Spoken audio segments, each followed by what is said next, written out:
Good afternoon and welcome to this second session of Transgressing Tibet, International Symposium on Pema Tseden's films, fictions and translations.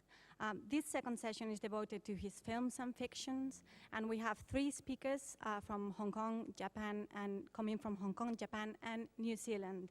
I would like to briefly introduce the first speaker, who is also one of the organizers.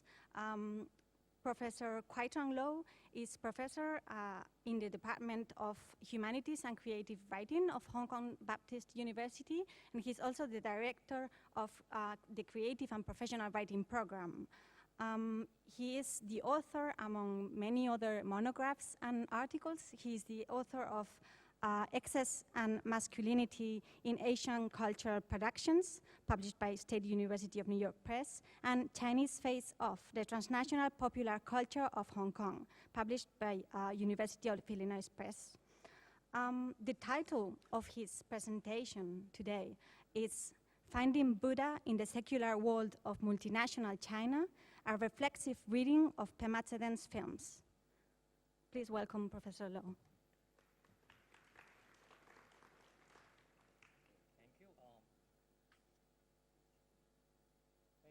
Staying well in the afternoon. Well, I hope it's not going to be very drowsy because I understand there are a lot of overseas speakers. Well, your jet lag is getting you. I understand that. So I hope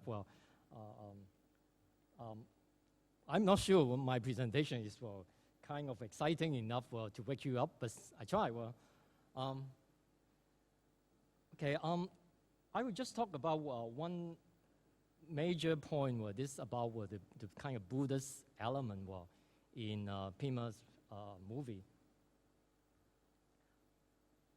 I think there's no secret that Buddhism has been used by the ruling authorities to effectively govern and tame its people in Chinese history. It is always said that, for example, the Manchus used Buddhism to rule the Mongols in the Qing Empire. We all know about this famous example. But to attribute the Qing success over the Mongolia to the timeless Buddhist order is only an illusion. We should also ask how subjects on the ethnic periphery understood the religious project of the political center and the exact mechanism by which Buddhism was reinterpreted, deflected, or renegotiated by those who were governed. The modern Chinese nation state, since the Republican era, has also attempted to use Buddhist religion to secure the loyalty of Tibet, over which the new Chinese government endeavor to exercise its sovereignty. The Han elite has been working hard to find means to guide Tibet's religion in a direction favorable to the Chinese. And for them, the charisma of lamas is also wearing out. Pema's movies and short stories may have subtly registered these changes, even though they should have been treated as fictions rather than documentaries.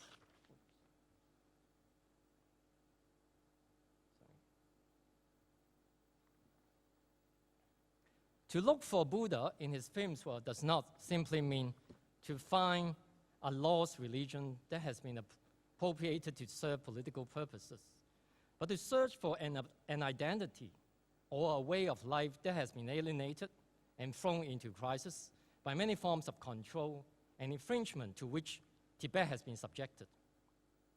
If we understand Pema's movies about Tibet as some kind of religious and political allegory, the motif of loss, including alienation and separation, is prevailing through all these movies.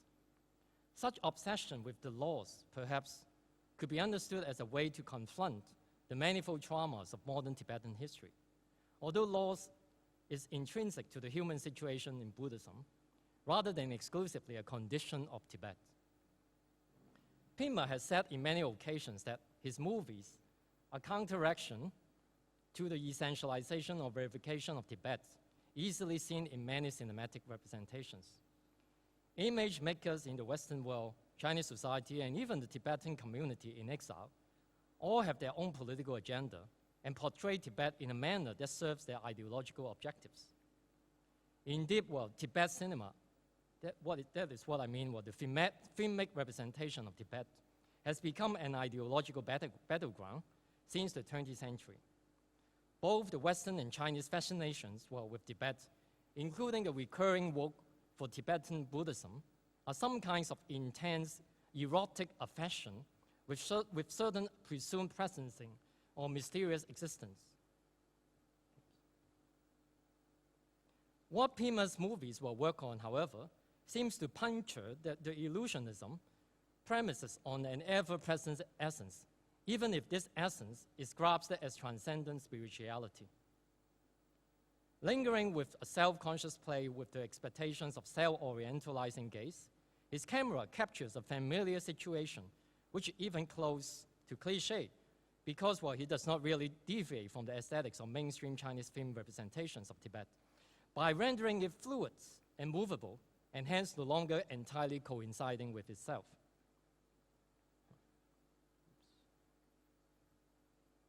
His first feature, The Silent Holy Stone, is a story about a teenage Lama going home for the traditional Tibetan New Year holidays. Although the film seemingly alludes to the title of his short story, it is somewhat more similar to another exiled Tibetan movie, a light-hearted comedy, The Cup. I guess Yin Liang has already mentioned it earlier this morning, which is about some teenage lamas obsessed with watching the World Cup football matches on television. Pema's narrative is also structured around a television set which may symbolize the introduction of modernity from the outside. Now the program that fascinates the little Lama is not the soccer game, but a Chinese classic mythological epic, Journey to the West, COG, depicting the legend of Buddhist monk Xuanzang's pilgrimage to India with his disciple, the Monkey King, in order to obtain a collection of Buddhist scriptures. Pema's film will show us that while in the monastery, the little Lama is very drawn to his master Lama's radio and keeps persuading the even younger little living Buddha to let him watch the latest television and video discs. When his father takes him home for the holidays, he becomes addicted to watching the Journey to the West VCD series on the family's new television and insists on bringing the TV and the VCD back to the monastery after the holidays so that his master and other lamas can also watch the drama. His father did so, and the young lamas in the monastery enjoy watching the video disc for a night. When his father has left the monastery with the TV and the VCDs, the little Lama feels a little bit lost, but he secretly keeps the Monkey King mask in his robe and brings it to the religious ceremony. I guess these were kind of summary. I guess everyone who have watched it knows about it. In portraying how modern culture has penetrated in the secluded village, and delicately implying how the resulting economic materialism has endangered Tibetan traditional spirituality, the film, although it is officially approved production, makes subtle criticism. The young Lama disliked the violence of the Hong Kong gangster movies and is obsessed with the Monkey King in Journey to the West, which is Buddhist in film despite being cynicized. The reason the little Lama wants his master to watch Journey to the West is because the old Lama also has a lifelong dream to make a pilgrimage to Lhasa. What is revealing about the Silent Holy Stones is that Tibetans screen and adopted elements of modern culture brought about by Chinese political control and economic colonization. The situation faced by contemporary Tibetans, as presented in Pema's film, in a way mirrors displacement, if not loss, of one's traditional identity, alienation from mainstream Chinese society, and ambivalent hybridity. Because a pure and self-enclosed culture is no longer possible, affected as it is by everyday contradictory encounters that also bring forth the relations of inequality and hegemony. While the Little Lama's village celebrates the new year by watching the performance of the traditional Tibetan opera, Prince Zhui Mei Kenteng, because early in the movie, the Little Lama also watched this drama on VCD with the Little Living Buddha. The live show is interrupted by a drunken young adult.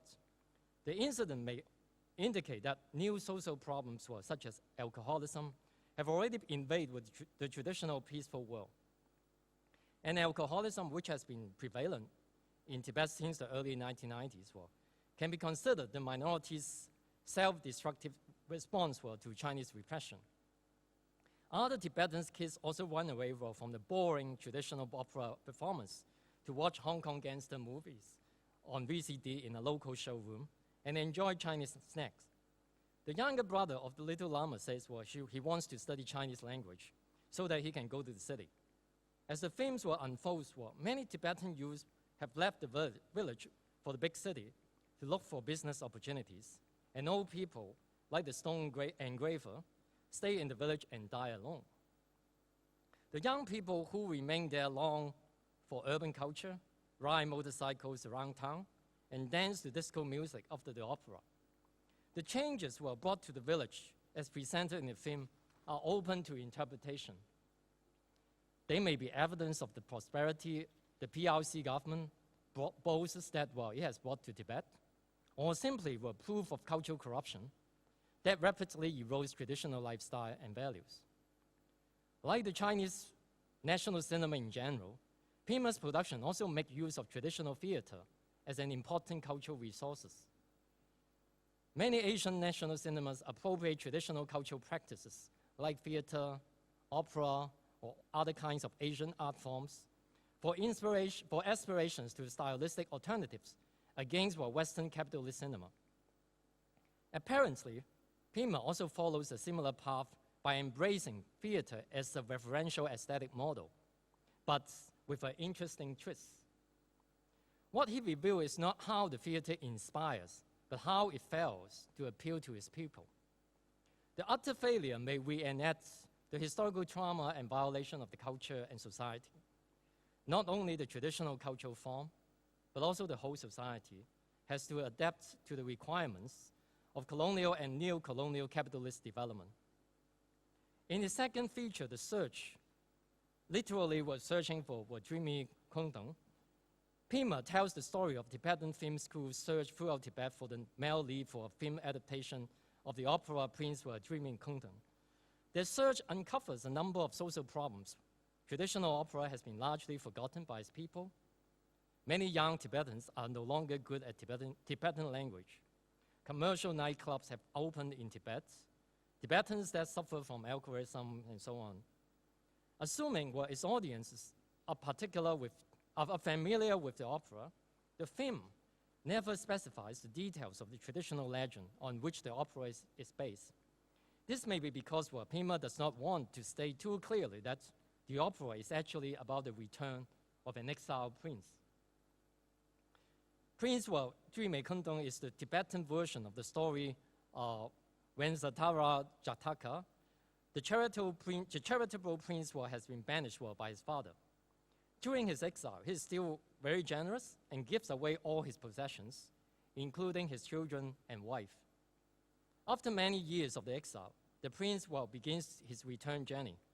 On the way, he is asked to give his eyes to a blind man, and he complies, gorging them out with his bare hands.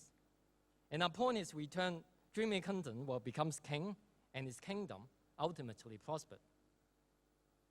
In the movie, Pema, through the mouth of his character, questions what entitles the prince to give away his wife and children, as if these human beings are simply properties that can be disposed of at will, and shows some ambivalence to the beliefs established in the story.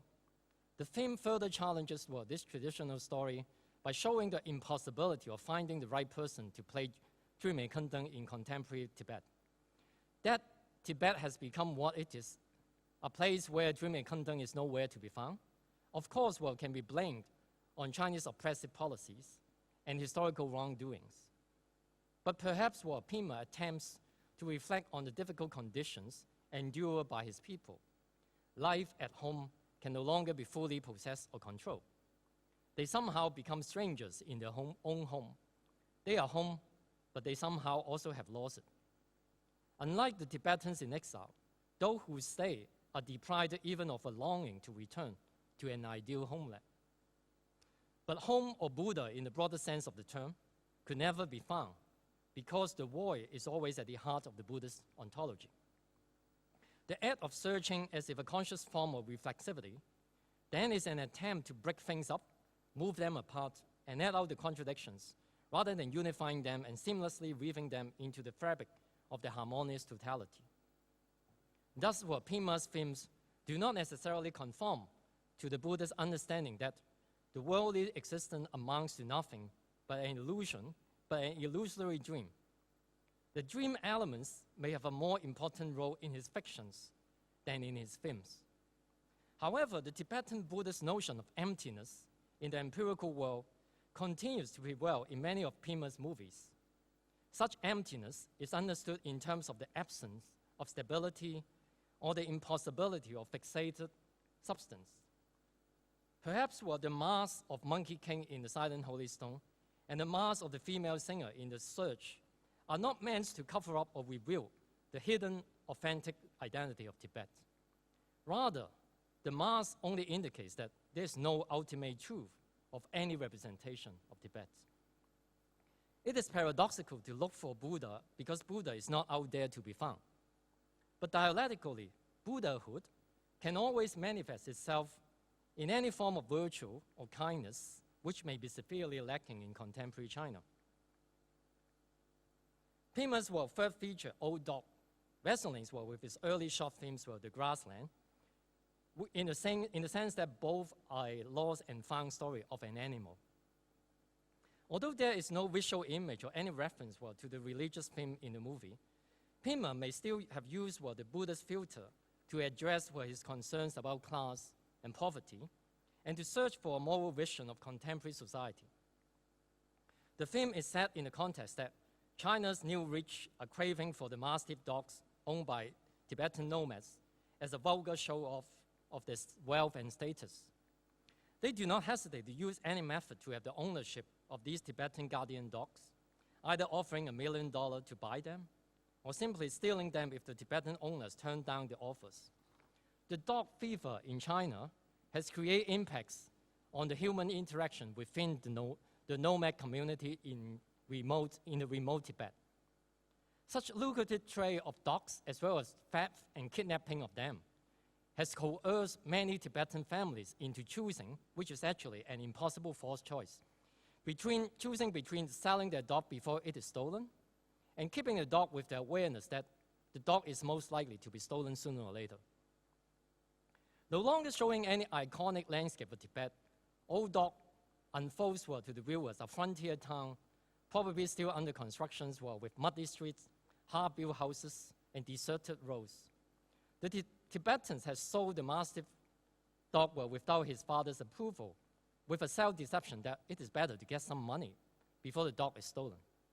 But the old father insists on getting the dog back by going a long distance, I think on horseback, from the countryside to the rundown town in order to bargain with the dog dealer to retrieve the sold dog. The dog business has brought unprecedented conflicts to the family as well as to the community. The so-called economic progress seems to further marginalize the local ethnic communities. In fact, there is no option left for the old man who successfully got back the dog he has kept for 12 years and is deeply attached to. The last scenes according to the version I have seen, I know there are some different versions for the ending, implies the beloved dog is killed by the old man himself. Old Dog may tell us the work of the true Buddhist is not done by ascetic meditation that longs for individual enlightenment, which is by no means good enough to rescue a nation or a community from falling into the socio-economic and moral turmoil. But the work of the true Buddhist is carried out in the midst of everyday life, in the liberation from earthly attachments. There is a will that all beings, a Buddha or bodhisattvas, who have a role to play in the well-being of other beings. Perhaps the adverse condition brought by the modernization may force people to revisit and rethink the old patterns of life and then to find a better one. But is the detachment from the earthly things a redemption? As questioned in the Serf, what entitles a master to give away his property, including his dog, let alone killing it? The life of dog belongs to the dog, not to his master. It could be a statement that is also valid to the relationship between the oppressors and those who are governed. The depressing moods and hopeless outcry may call for further reflection on the Buddha's ethics in the midst of capitalist modernization.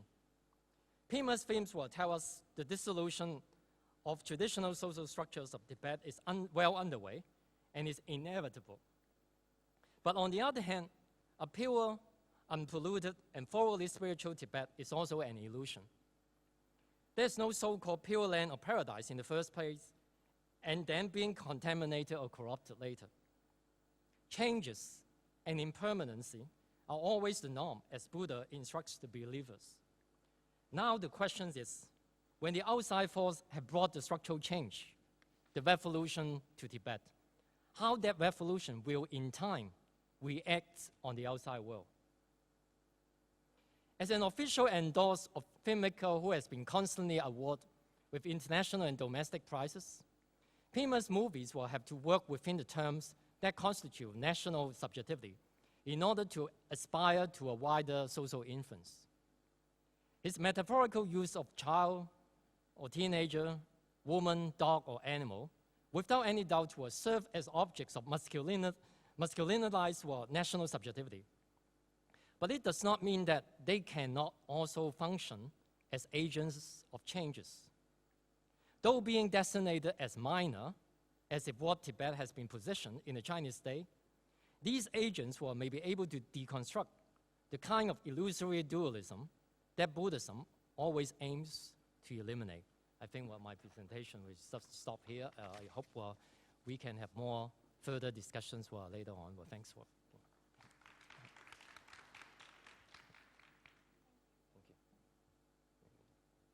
Professor Lo. Thank you. So the format of this session will be a little bit different because we will open the floor for discussion at the end. So I would like to invite the next speaker to the. So please remember your questions because you can ask them at the end, and we will have the three speakers and the respondent, and we can start a discussion with them.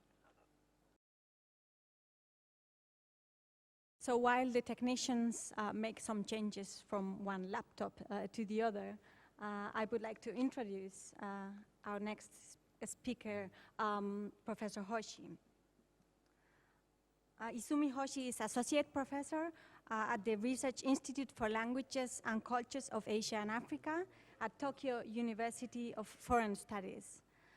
She is a prolific translator of Tibetan literature, and she is also a linguist working mainly with Tibetan languages. She is co-translator of 3 books, including the Search collected works of Pema Tseden, published by Bensei Publishing in 2013. She is also chief editor of Tibetan Literature and Film Bimonthly. Are you more or less ready? Yeah. So the title of her presentation is Pema Tseden's Allurement and the Color of Death as Stories of Liberation from the Hell of Choice. Please, thank you.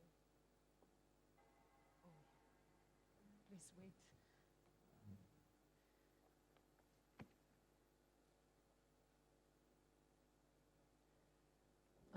First of all, I'd like to thank Professor Jessica Young and other professors and staffs of Hong Kong Baptist University for inviting me to this fascinating symposium.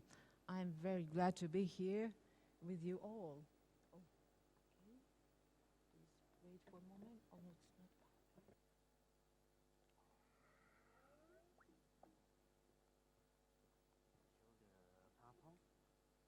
It's not PowerPoint, but this one, Keynote.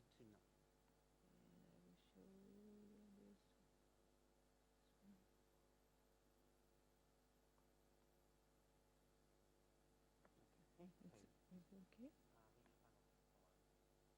Oh, okay. Thank you for waiting. So, my name is Izumi Hoshi, a linguist from Japan. I have been studying Tibetan languages for many years, writing grammar and dictionary, and of course teaching Tibetan language. But about 10 years ago, I started translating Tibetan literature with my colleagues, and at first just practicing, but later published some books, including the collected works of Pema Tseden, as you told me. So please allow me to start with a brief introduction about my relationship with Pema in Japan. So in 2011, he came to Japan to participate the competition of Tokyo Filmex with his film Old Dog, which got the grand prize. As I was a supervisor of the Japanese subtitles, I had a chance to make friends with him. And at that time, he gave me his two books. One is written in Tibetan, and one is written in Chinese. And I promised him to translate his novellas into Japanese. And I kept the promise. And last year, 2013, my colleague Kensaku Okawa and I published a Japanese version of his book. This is the cover. And at the same time, we invited him to Japan, and we did some screenings of the 4 films, including Old Dog, The Search, The Silent Holy Stones, and The Grassland. To celebrate the publication of the book and for promoting of the books. And further, we published a journal of Tibetan literature and filmmaking called Sernya. This volume featuring Pema Tseden was distributed to the people who came to the screenings. And just before he left Japan, we held a talk show named Tibetan Literature Night at a famous book cafe in Tokyo. And at that time, we also had a chance of poetry reading with Pema Tseden and famous Tibetan poet Kanshun, whose real name is Sangye Gyantso, the producer of Pema Tseden's films. Many people came, and we enjoyed the show very much. So now let me introduce Pema Tseden's works translated into Japanese. 5 works were translated from Tibetan by me, People and a Dog, The Setting Sun, Snow, Allurement, and Let's Go to Tsetang. And 6 works were translated from Chinese by Kensaku Okawa, Afternoon, 8 Sheeps, Tarulo, Ugyen's Teeth, The Color of Death, and The Search. And the last one, The Grassland, was not included in the book, but included in the magazine at Sernya. And it was translated by me with using both Tibetan and Chinese versions. The mixed translation. So I will introduce some reviews from the Japanese professionals after the publication of the book. The first one is Yumi Toyozaki, a famous book reviewer who reviews a lot of foreign literature. She said his approaches to the themes like life and death, loss and rebirth are very simple, but a straight and vigorous style of his works gave me very simple, very fresh impression, and especially for the person like me who has get used to reading the postmodern literature. And the second one is Professor Seiji Kitaoka, a scholar of narratology and Russian literature. And he said, I confess that Pema Tseden's works brought a fresh sense to me and surprised me a lot. And he also gave me the hints to enjoy the 2 novellas, which I will tell you later. And the third one is Professor Chinakane, a famous scholar of anthropology who did a lot of fieldwork around Tibetan cultural areas. And she said, it seemed to me extremely significant that this talented and energetic author writes novellas both in Tibetan and Chinese. And Yumi Toyozaki also introduced Pema Tseden's book on the occasion of the fourth Twitter Literature Award, which was broadcasted on the internet TV. Well, today's talk is consisted of three parts. First, I will talk about my personal impressions on Pema Tseden's works as a translator. And the second, my trial of decoding the two novellas, The Color of Death and Allurement. And third one is my findings on the Buddhistic features on Pema Tseden's novellas and about the social significance of his works. So at first, I would like to talk about my personal impressions on Pema's works. He used to describe darkness in the people's mind through the stories of loss and alienation. And I see the stark reality of death in his works. And I also feel a loving but pathetic look on the traditional culture being lost. And it strikes me that the most protagonists in his works are orphans, and that it seems to me the representation of alienation. So before I start to talk about my trial of decoding the two novellas, The Color of Death and Allurement, I have to tell you why I chose these two of them. So some readers told me after the publication that Allurement was too difficult to understand and asked me how to interpret the story.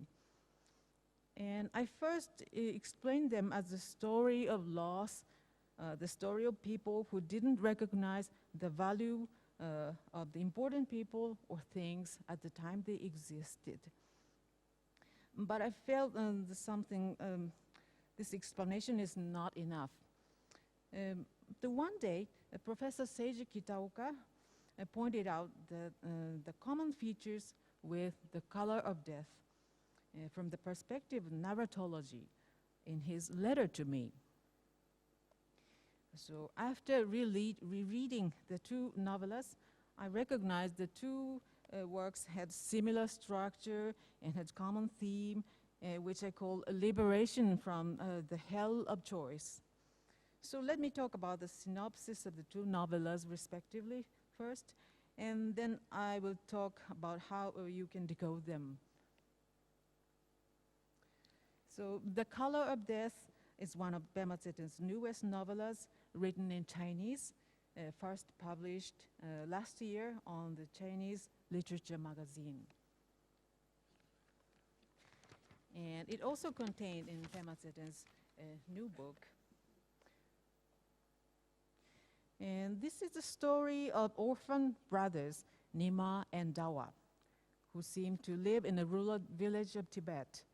And Nima means the sun, and Dawa means the moon in Tibetan.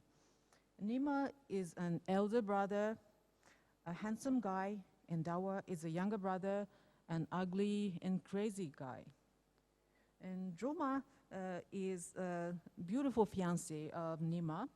The last one is I, the friend of the three characters who lives outside of the village, also the narrator of the story. Now, let me talk about the synopsis. Nima, who was about to get married with his beautiful girlfriend, was irritated with his ugly and crazy brother Dawa for being a hindrance to his marriage. Nima kept saying that he would be happy if only Dawa would die. After Dawa's sudden death in a car accident, Nima became mentally ill. And Nima felt that his expectation had come true and suffered from a sense of guilt, saying that he had seen the color of death just at the same time of Dawa's accident. A rather abruptly inserted episode of the pig that beat the other pig to death seems to be a symbol of fratricide. And both Nima and his fiancée Droma have been driven to distraction after Dawa's death. And after a while, Nima hastily forced Droma to make love with him so as to expect their baby as a reincarnation of Dawa. Droma refused it and kicked him out from the bed. After this incident, they were about to break up. Just at the time, their friend heard of Dawa's death and came to see the couple. The friend was at a loss what to do, but tried to solve their misunderstanding. The couple was given power to start afresh after getting warm and compassionate advice from their friend.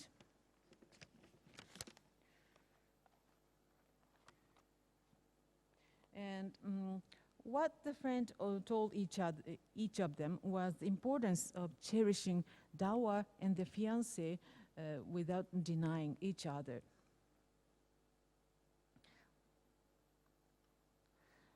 I interpret that this is the story of a young man who had fell into the hell of choice by taking one and denying the other, but was eventually saved from the hell by his friend's compassion.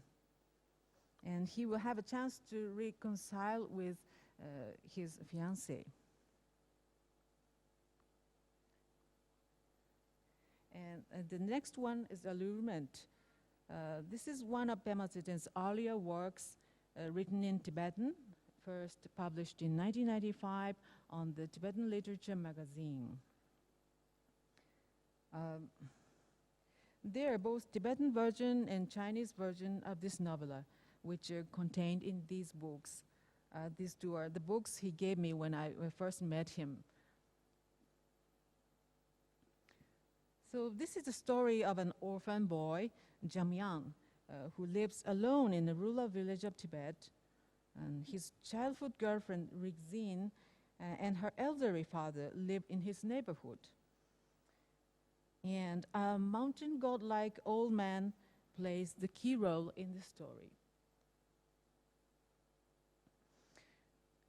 Jamyang is rather a strange boy who can see a golden ray ascending from the Buddhist scripture that belongs to the house next door.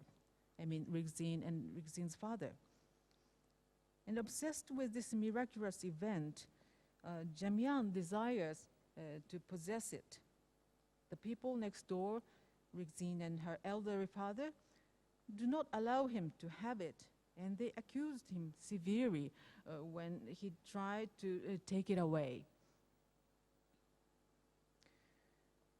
Rigzin's elderly father concealed the scripture in the barn so as to keep him away from it. Then the father died. After that, Rigzin proposed Jamyang to get married with her and promised him that he would make the scripture of his own if he accepted her proposal. At first, he refused it because he did not want anything other than the Buddhist scripture. But he somehow brought himself to accept it because of the strong desire for the scripture. Then she held a small wedding party for just the two of them. After the party, she tempted him with numbers of sexual ways without giving him the scripture. But he refused her completely because what he wanted was the Buddhist scripture alone. Then suddenly, he choked her to death. Jamyang brought her corpse into the barn where the scripture had been concealed. He was not able to see the golden ray ascending from the scripture anymore, and instead he found a black hollow into which he threw her corpse. He went home and shut himself in his room in despair, not knowing whether he was dead or alive. And Jamyang seemed to have a dream. he was taken to a mountain godlike old man with Rixin and her father in his dream. Jamyan was given a chance at rebirth through the advice of the old man, whose hair, beard, and clothes were all white. He was promised to live for 5 years with a special mission. Well, when Jamyan woke up, he found himself surrounded by the monks who came to invite him to the monastery as a tulku, a reincarnation of a high priest. He began to see the golden ray ascending from the scripture again. But this time again, his teacher at the monastery, who resembles Rixin's elderly father, did not allow him to touch the scripture until 5 years later. Jamyang waited as practicing as a tulku, but just after 5 years, he suddenly died at the age of 20 years old. The teacher gave the scripture to the dead Jamyang, and he got the scripture only after the death. When Jamyang's body was cremated with the scripture, a boy monk saw him flying high in golden brightness.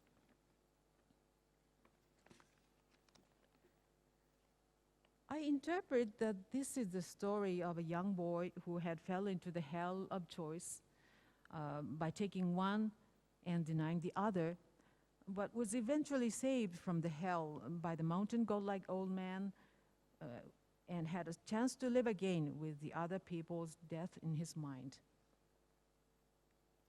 So now let's compare the two novellas and decode them.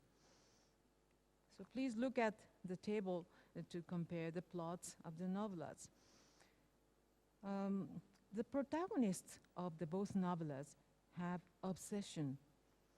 Nima, in The Color of Death, has obsession with his beautiful fiancée, and Jamyan in allurement with the Buddhist scripture with golden ray.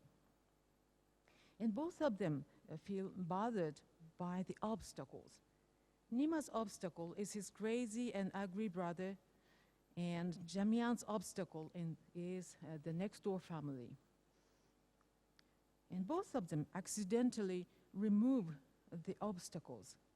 Nima loses his brother by a car accident, and Jamyan killed the next door girl. And both of them see the special color as a symbol of guilty feeling, and Nima expresses it as a color of death, and Jamyan saw a black hollow instead of golden ray. And the both protagonists break off the relationship with others and shut themselves at home. And both of them have important others who give crucial advice to them. And Nima's important other is his friend, and he gives advice to Nima to cherish both his brother and his fiancée. Jamyan's important other is the mountain godlike old man he met in his dream, and gives advice to Jamyan to live again without denying others nor himself. And finally, they both liberate themselves from the hell of choice. Nima will hopefully reconcile with his fiancée, and Jamyan had a chance to live again as a tulku with his favorite Buddhist scripture, ascending golden ray. So let me summarize the decoding of the two novellas. The protagonists fall in the hell of choice, which means the hell of dualism, excluding others with tunnel vision, and this leads to the mental suicide, that means social withdrawal. But the important others save them and give them warm and compassionate advice to live again with other people's death in their mind, and to look at what is important and to eliminate the dualism. I believe you can find a Buddhistic view of the world in these novellas. So let me add my findings of the Buddhistic interpretation. The narrator of The Color of Death seems to be a bodhisattva who rescued his friends from the hell. This reminds us that the Buddhist teaching that everybody has potential to become a bodhisattva, to become an important other for somebody else. This kind of secular way of conveying the Buddhistic way of thinking may strike, may strike the reader's sympathetic chord much more. And finally, I would like to talk about the social significance of the Pema Tseden's novellas. His novellas include a lot of religious messages, such as death is everywhere, everywhere can be the hell, and don't waste your precious human existence, and so on. And making the secular characters talk these kinds of religious messages might be a more intimate way to resonate in the reader's heart, not only Tibetans, but also people who have different backgrounds. So I hope more and more people could read his novellas through various languages and could understand Tibetan people and culture and the Buddhistic way of thinking. So that's all I have to say. Thank you for your attention. Thank you, Professor Hoshi, for your presentation. I'm sure you all have lots of questions about these two presentations, so please remember your questions and you will be able to ask them at the end. I have to thank the speakers for respecting the time limits so well. They're making my job very easy. So the next speaker is Dr. Vanessa Frangville.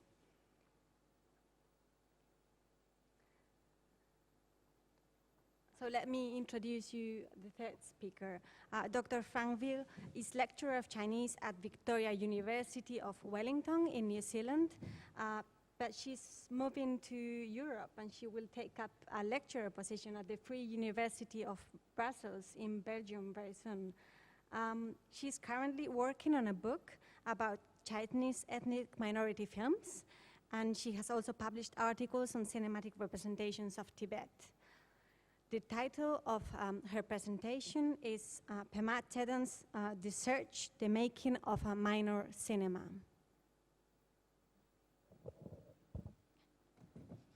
Thank you very much. I would like to thank Professor Kwai-cheng Lo and Jessica Young for inviting me. I felt very honored and very happy to be able to join today. As you said, I'm moving from New Zealand to Belgium, so Hong Kong was just halfway, which was sort of perfect timing for me to be here. And I would like to thank Pema Tseden for his presence as well. I think that's wonderful that we can hear from him as well in this specific context of the symposium. I have to apologize first for my French accent. Hopefully it won't go too much in the way. Sorry, I know that the translators are going to work very hard about my accent as well to translate into Chinese. Apologies for all the grammatical errors that are going to occur in the next 30 minutes as well. I'm not a native speaker. So my research interest lies in ethnic minority films that Professor Crisbury has presented today, this morning. So this sort of genre, I don't know if we can call it a genre or a cinematic category that displays ethnic minority cultures, histories within the People's Republic of China. So I came to Tibet somehow, I would say, by chance, if you want. I was never really interested in looking at representations of Tibet until I watched Pema Tseden's films. And that was sort of revelation to me. And so I've been working in the past 2 years on the book that is based on my PhD dissertation that deals with ethnic minority films from the early 50s till the 2000s. And so I have been thinking about the way I could present Pema Tseden's work in this context. So I'm very aware of the fact that this is actually much more complicated in the sense that representations of Tibet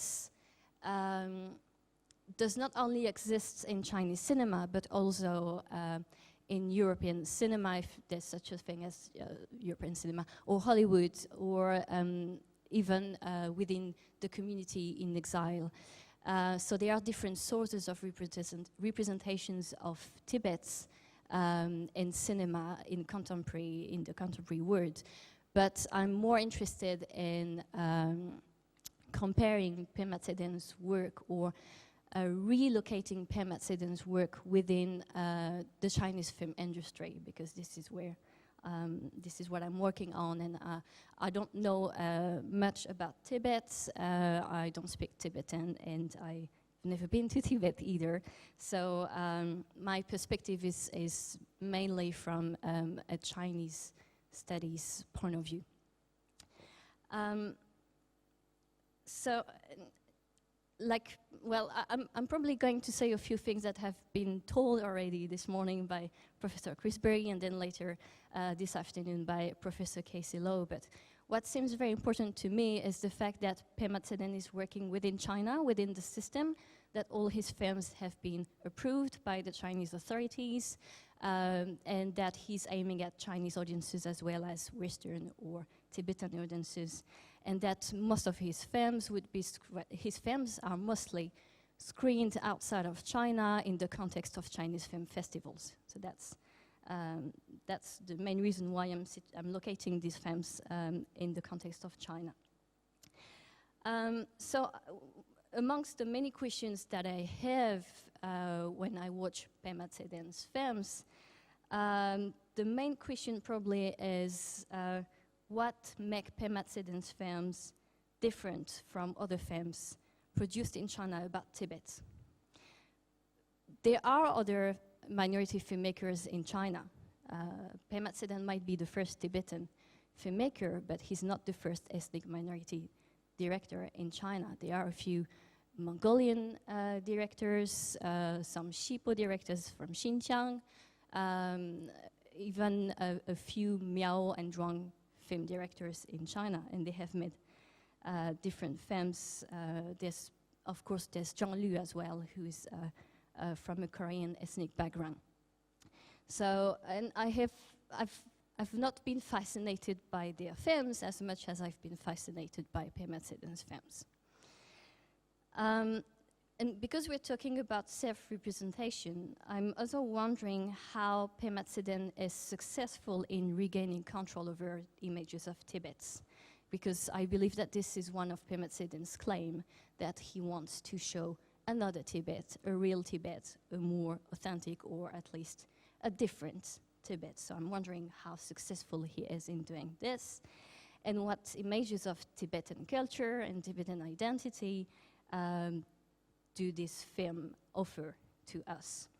So in the context of this paper today, I'm going to focus on one specific film, which is called The Search. So it's based on the last chapter of my book, which actually explores all the films by Pema Tseden, excluding the very latest one, Sacred Arrow, which I haven't seen yet.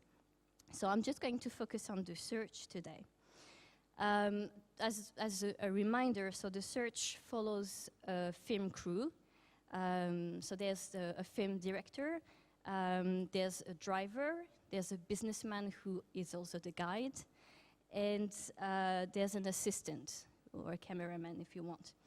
And the crew is looking for actors to perform in a film based on the very popular tale of Dream Kundun that Kwai-cheng Lo introduced earlier. Along the way, they meet a young woman who is famous in her village for her beauty and her performance of Dream Kundun's wife.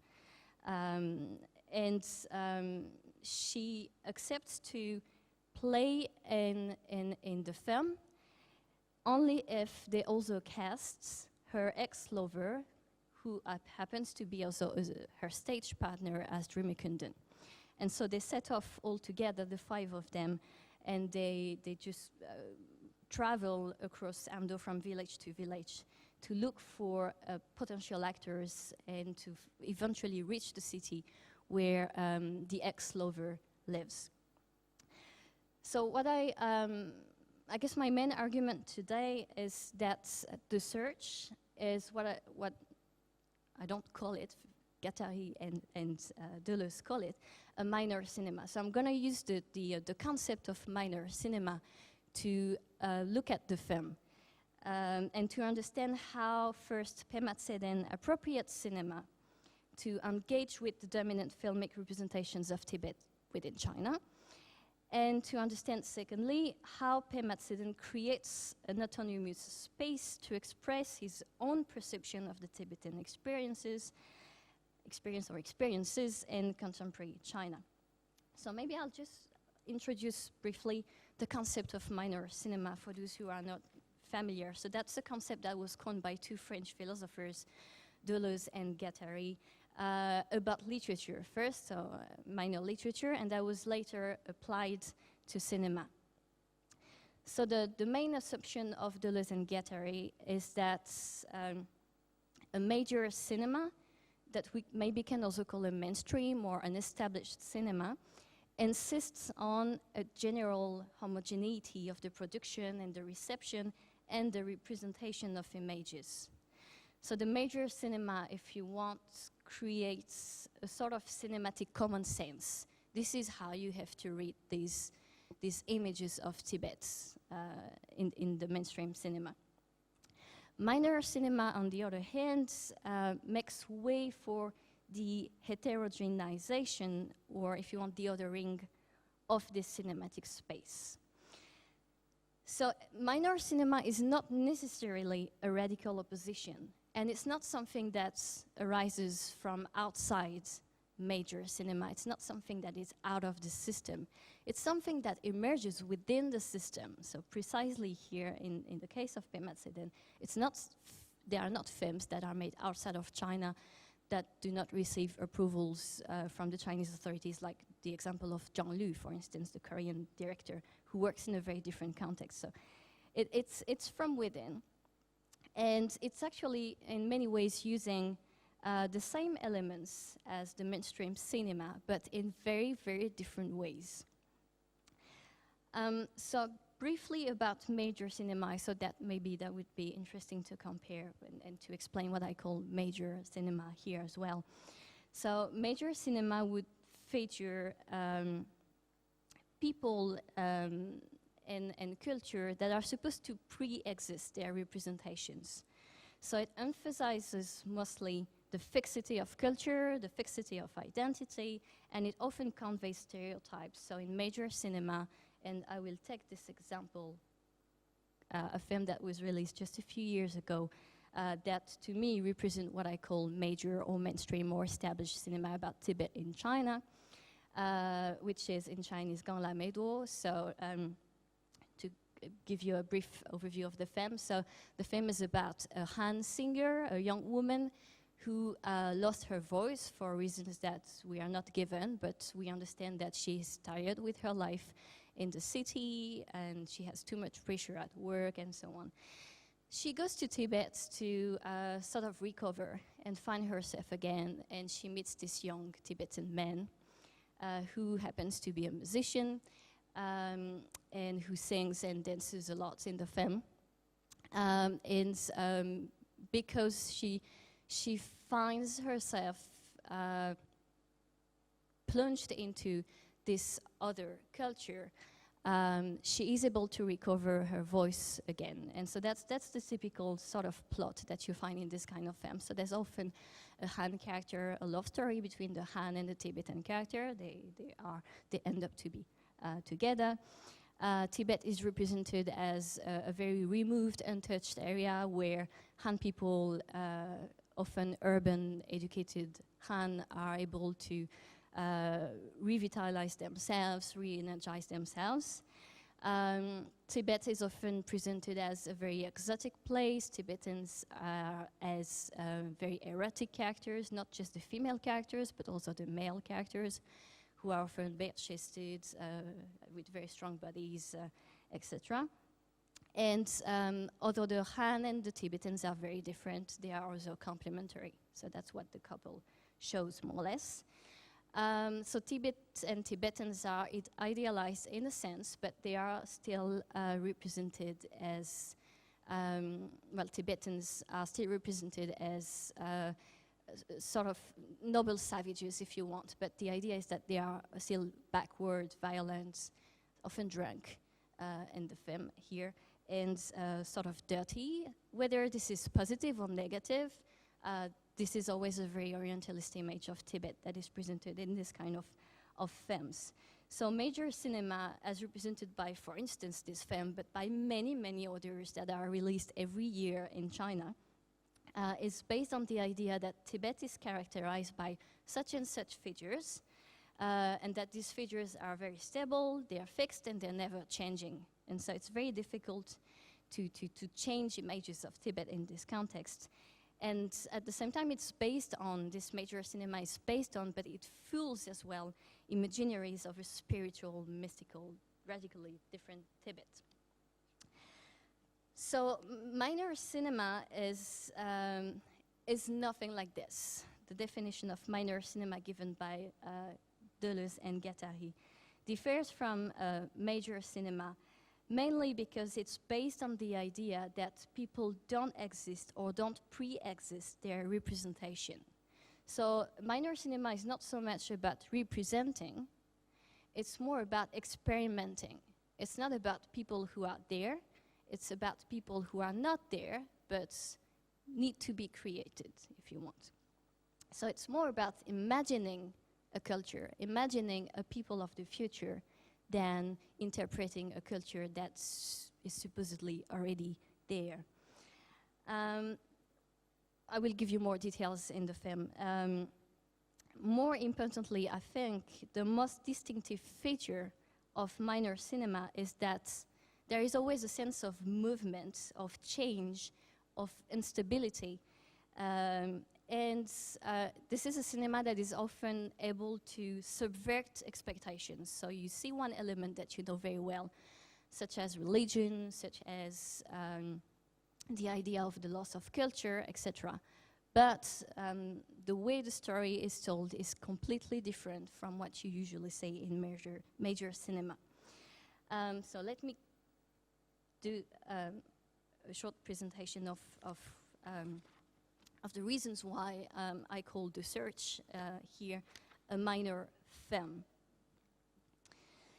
So central to the film is the search for actors to perform in this play about Dreamy Kundan. So as my colleagues have explained, Dreamy Kundan is a prince who gave away all his possessions, not just his children, his wife, but also the regency of his kingdom. So he's representing generosity, benevolence, compassion, unconditional generosity, unconditional kindness, giving away everything, even things that don't necessarily belong to him, and giving away even to people who are demons. So he's not just giving away his possessions to beggars, but also to demons, evils, disguised as beggars or people, very poor people. And he won't regret that, even if he knows that they were actually disguised evils. So these virtues, as Professor Kwai-cheng Lo mentioned, are often understood as very central. That's my understanding, but people from Tibetan studies might have other opinions, so I'm very happy to hear about that. It seems to me that it's quite central to Tibetan identity in the sense that it is a story about such virtues as benevolence, compassion, and generosity that are quite central to Buddhism on the one hand and to Tibetan culture on the other hand. what is interesting is that, well, as mentioned by Professor Lo, and I'm not going back to this because, again, I'm not from the Tibetan studies field, it seems to have been a drama. So it's now a drama, by the way. It's a kind of Tibetan opera. It's not just a story. Within China, Drimi Kundun is often performed by official dance and song troupes in China's larger cities, and it's performed by Tibetans who are trained very often in Beijing. And in the context of China's hegemony over Tibet, the story of Drimi Kundun converges with the idea of a harmonious society, if you want, that promotes generosity and kindness over resistance and violence.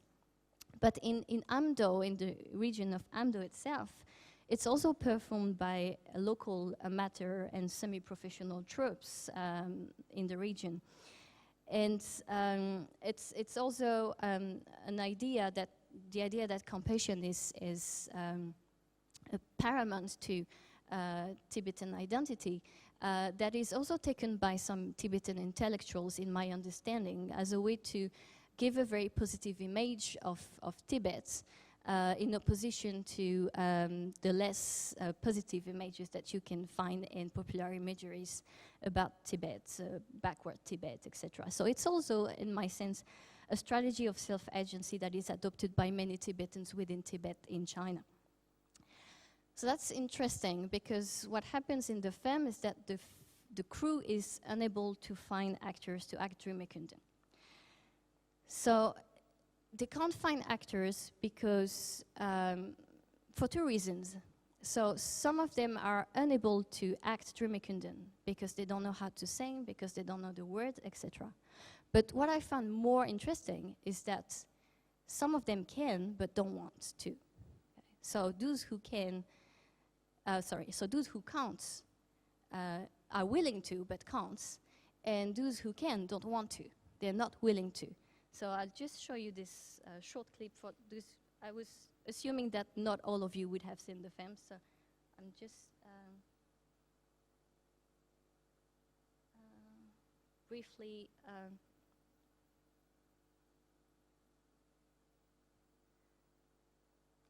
if it's gonna work. Nope, sorry.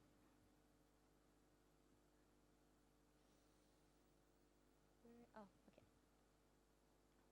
So it's not just about people who are not... You haven't seen anything since the beginning? Oh, okay. Any sounds?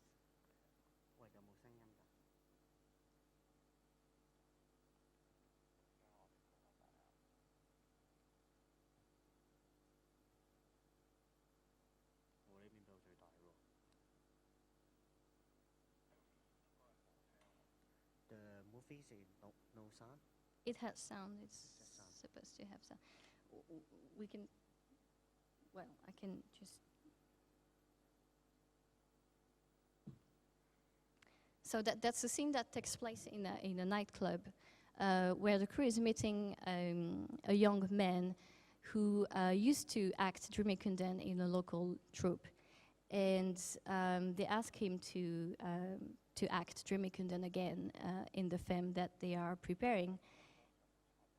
And he refuses to play the film, to play in the film. He even refuses to sing any words of the play because he doesn't believe in the virtues that are represented by Pema Tseden anymore. I might not be able to show it. That's okay otherwise. Don't worry. Yeah. And so, and his main question is, what gave Drimi Kundun the right to give away his wife and his children? He gave his eyes, that's fine, that's his own eyes. He can do whatever he wants with them. But how about his family? Who gave him the right to give away his family? And that's a question that is asked many times throughout the film in many different scenes. I'm going back to... Yeah. So his different characters are asking the questions throughout the film. Why should we revere such a character who gave away his wife and family? and his children as if they were objects. And another scene takes place in the same village where the crew finds this young woman with an old man who is called a living Dreamekunden because he, in his actual life, gave away his wife to a man who was blind and who couldn't find anyone else to marry. And so he gave away his wife to him, knowing that he was younger than him and would be able to find another wife for himself later. That's an interesting thing. And so the characters in the film are very surprised by this old man, and they keep asking him questions such as, what gave you the right again to dispose of your family like you did? And there is a sense of incongruity really in the old man's story and in the story of Dreamekunden in general that are shown in the questions that are asked to the old man. There's a sense really of strangeness. They don't understand, the director and the crew doesn't understand how this man could give away his wife for real. And there's this sense of surrealistic feeling throughout the scene. I believe that these questions that are straightforwardly asked by the director and the businessman to the old man, and that are asked later in this particular scene, really signify the ambivalence towards, or I would even say the disbelief in the story of Dreamekunden and the prince's virtues and whatever he represents. And in many other scenes, on several occasions, Dreamekunden's exaggerated and undiscerned charity is mocked directly, including in this scene in the nightclub. So he's so stupid that he can give away everything to anybody who asks him, basically. So my interpretation here is that, of course, the impossibility to find actors to play Dreamekunden is significant of a loss, a cultural loss. That's for sure. I think everybody would agree with that. But more than that, I think that it's a narrative strategy that Pema Tseden employs to resist the urge to evoke a true, authentic, and unified Tibetan identity. So I believe that what Pema Tseden does here is not to seek to assert a particular identity in opposition to the one that is proposed by mainstream cinema, for instance. And it does not try to capture the essence of Tibetanness. So it does not propose something counter something else. What it does is that it simply seeks to point to the fluidity and to the diversity of Tibetan culture. And this is something very important throughout the film, this instability that is created intentionally during the film. And there are actually several scenes that punctuate the film that demonstrate that the Tibetan culture is not as simple as what we think, and that this is a much more multi-layered and hybrid space. So there are, for instance, monks who recite the English alphabets or sutras. There's an actor who performs a Charlie Chaplin show. We can see many different influences throughout the film that come from outside Tibet, that are reappropriated within Tibet, and that really show that Tibetan culture is a more hybrid reality than, for instance, such a play as Dreamekunden. And as a matter of fact, the play of Dreamekunden is barely heard or seen in the film. It's a film about Dreamekunden, but we never hear about the story of Dreamekunden. If you don't do research about Dreamekunden, you never get to know who this is and what the story is through the film. And it's never staged. There are a few scenes that are improvised, but we never get to really see the play at all.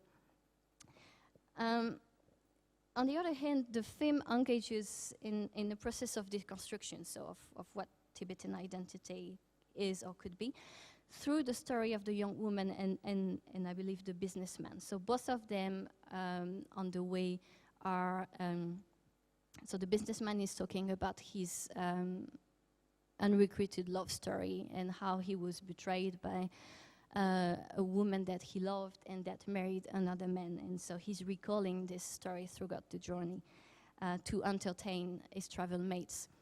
And the woman, on the other hand, is looking for ex-lover, and she's obviously looking to regain his love. So that's an interesting contrast with the idea of Dream Kundun being able to just part with everything. The two characters, the businessman and the young woman, are actually showing struggle and resistance to the idea that their love stories are finished. The businessman reminds how he went to see the woman after she got married and asked her to run away with him, which she didn't do, and this is how the story finishes. And the young woman is traveling all the way from her village to the city to talk with her ex-lover and to try to sort of negotiate with him.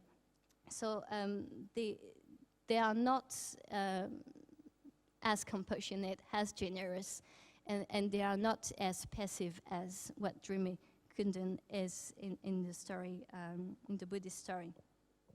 But what is more interesting to me, so there's a loss again. The woman loses her boyfriend because he's not going back to the village with her.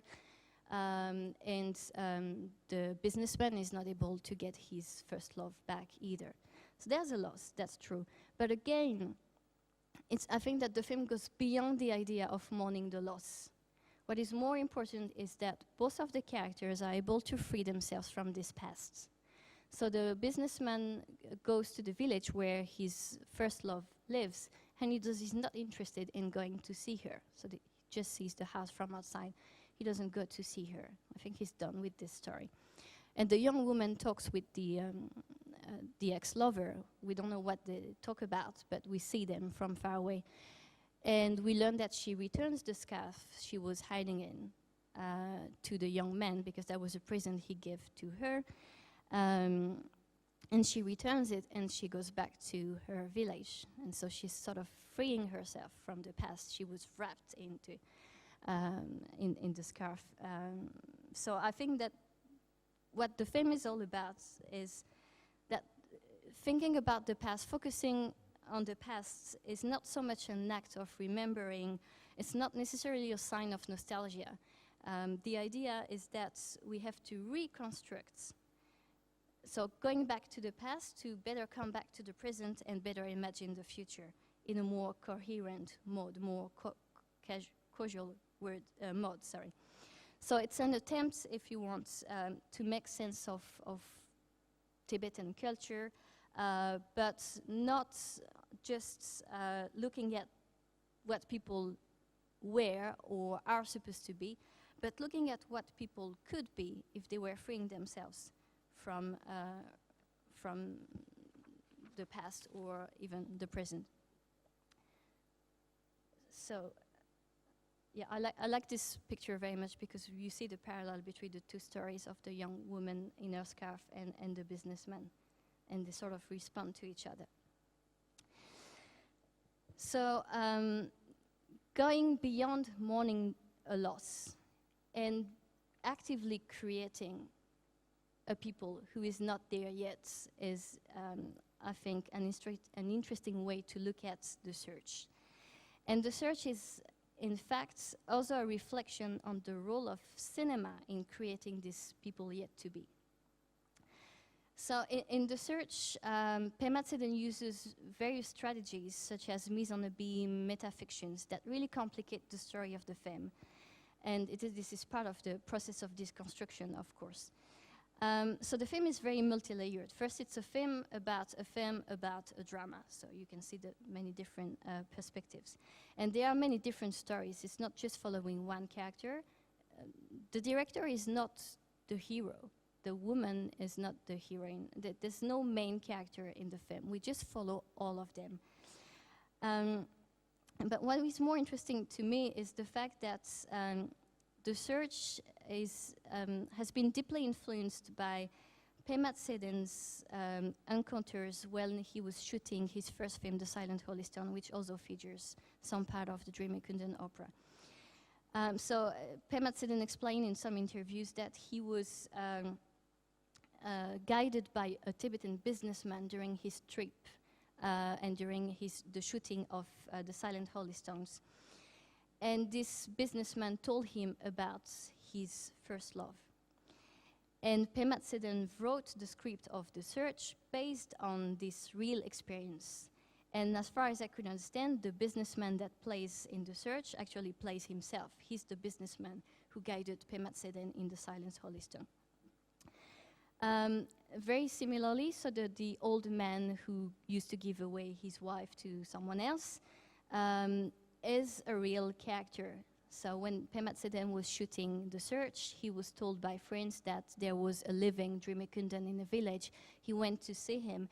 And the scene with this old man in the search is actually a restaging of the actual encounter of Pema Tseden and his film crew with this old man. And so this old man also plays himself in the film. So that's very interesting to me because this means that these are devices, I think, the use of real characters and this sort of mix between fiction and facts, or the mix of memories and things that happened and things that are only imagined.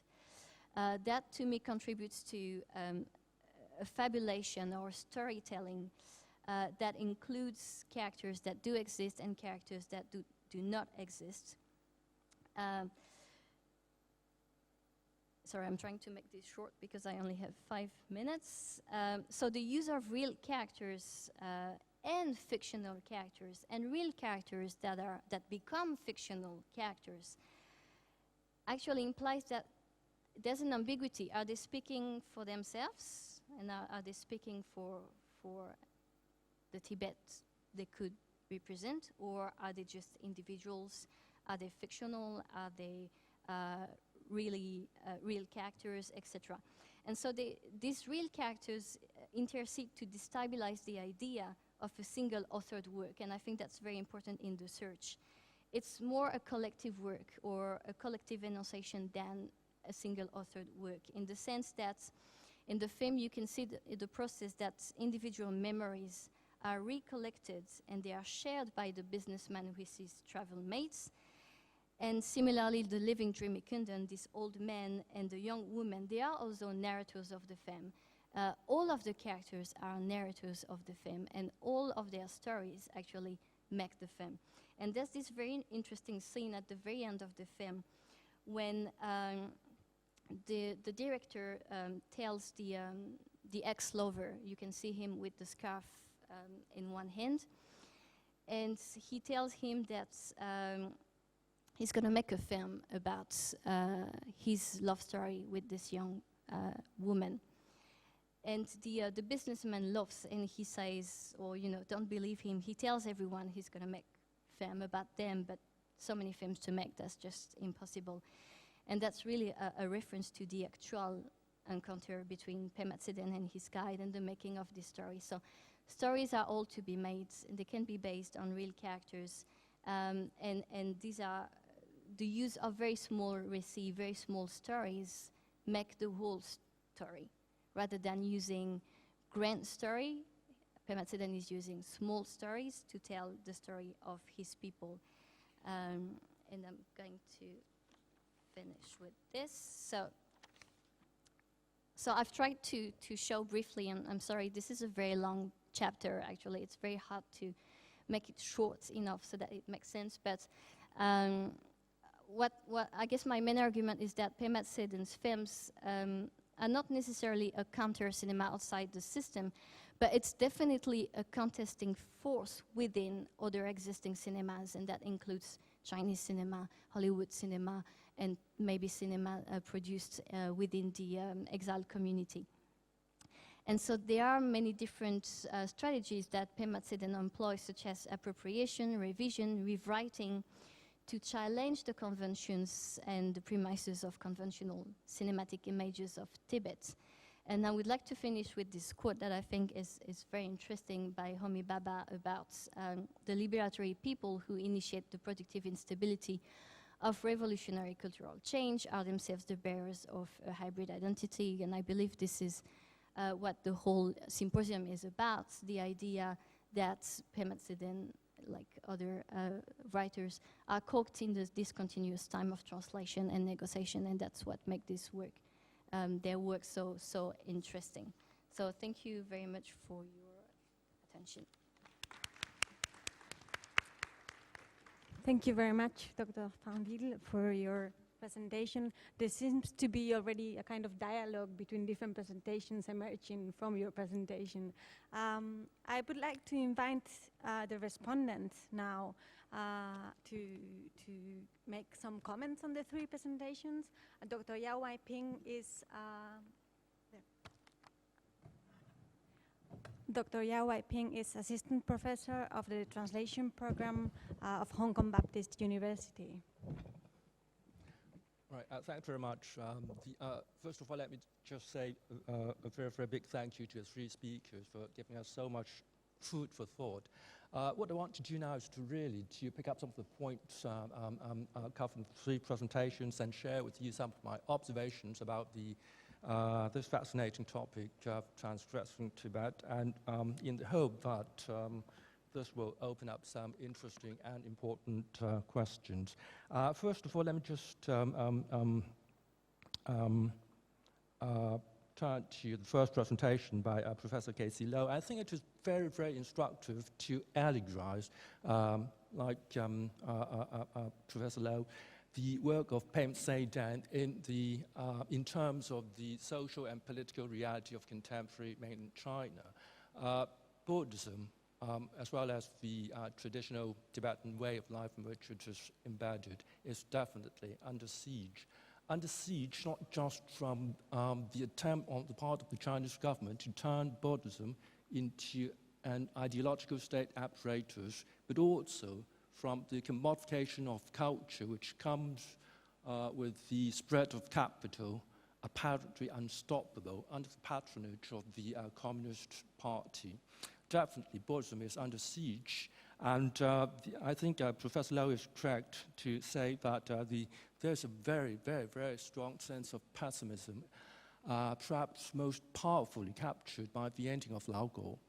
And it is against this background of asymmetrical relations of power that Professor Lo has asked us to address the very important issue of agency. I think this is a very, very important issue. And the way he has invited us to ask these questions about this issue is very, very interesting. As I said to you, there's a very, very strong sense of pessimism, but Professor Lo in his presentation has also called attention to the aspect of Tibetan Buddhism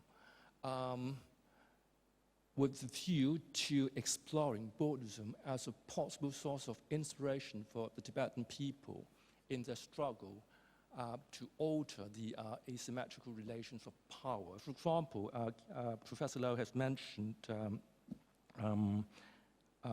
Tibetan Buddhism not as an institution, but rather as a way of life committed to compassion, the notion of impermanence, the need to deconstruct dualisms, and also the emphasis on Buddhahood as inherent in everyone. These are very, very important issues arising from the possibility of Buddhism as a source of inspiration for altering the asymmetrical power relations. And this brings us to the second presentation. I think the